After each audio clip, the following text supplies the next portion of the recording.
Lu tau gak sih kenapa orang-orang yang punya unlimited money and power, kayak misalnya Epstein, P. Diddy, itu bisa punya sexual scandal yang gila banget dan ekstrim banget. Misalnya kayak kasus pedofil, sexual trafficking, atau bahkan sexual violence. Dan menurut gue, it's not actually about sexual fetish, tapi sebenarnya ada sensasi lebih dalam yang mereka incar dari segala kegiatan itu. Tonton sampai habis untuk ngerti seluruh penjabarannya, and welcome to Nycothesis.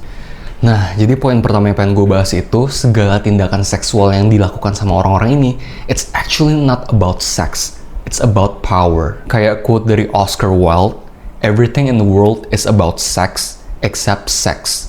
Sex is about power. Inilah alasannya kenapa orang-orang yang menjadi korban seksual itu selalu adalah orang yang powerless.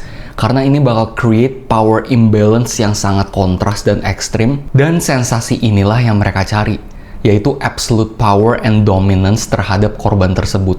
Ditambah lagi segala hal yang mereka lakukan itu sangat immoral dan ilegal, yang bikin mereka semakin dapat thrill dan excitementnya semakin dilarang semakin dilakuin. Karena mereka mendapatkan sensasi bahwa mereka bisa melakukan hal yang sangat amat ilegal tanpa mendapatkan konsekuensi apapun karena mereka terlalu powerful. Literally berasa kayak gua adalah Tuhan. Tapi kenapa bisa gitu ya? Hal ini dikarenakan gara-gara mereka itu bisa dapetin literally apa aja yang mereka mau. Dan tanpa proses alias secara instan. Ibaratnya kayak lu main GTA, abis itu lu punya unlimited money, yang bikin lu bahkan males main gamenya. Dan karena ini juga, literally segala suatu hal itu terasa hambar bagi mereka. Makanya mereka mencari yang lebih, dan sampai dopamin sistem mereka di otak mereka itu rusak.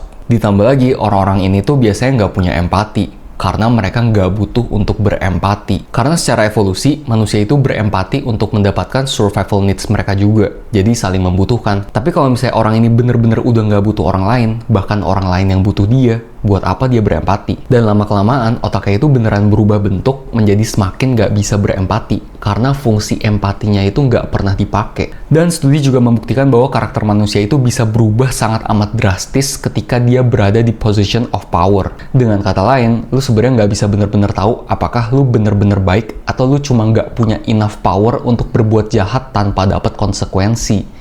Izin. Karena ya kebaikan sejati itu cuma bisa terbukti kalau misalnya lu punya absolute power, tapi lu memilih untuk mengasihi dan mencintai. Sama kayak salah satu tokoh dalam sejarah yang literally punya absolute power untuk membunuh semua musuhnya, tapi memilih untuk berkorban dan mati bagi musuhnya sendiri. Tapi gimana menurut kalian tentang semua ini? Coba komen di bawah. Nah, kalau lu nggak follow gue sekarang, mungkin lu nggak akan lihat gue lagi.